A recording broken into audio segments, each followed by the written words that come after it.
La guerra di secessione della Lega è sempre più esplosiva. I venetisti del colonnello Flavio Tosi alle grandi manovre in una strategia che unisce direttamente Verona a Venezia. A Verona domani sono chiamati a raccolta i fedelissimi del Faro, il movimento del sindaco ribelle ormai lanciato in una cavalcata irrefrenabile che lo porterà ad annunciare la sua candidatura.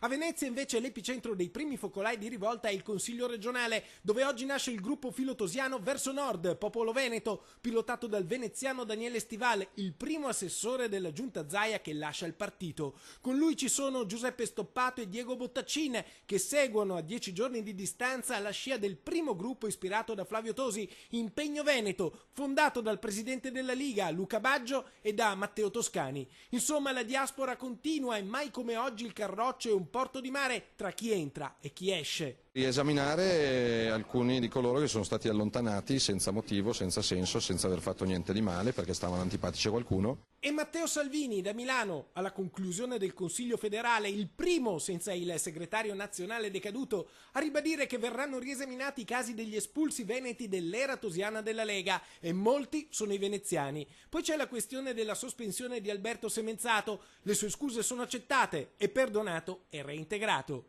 Il segretario provinciale di Venezia, contro cui era stato preso un provvedimento di sospensione settimana scorsa, ha mandato le sue scuse e quindi è stato ritirato il provvedimento di sospensione.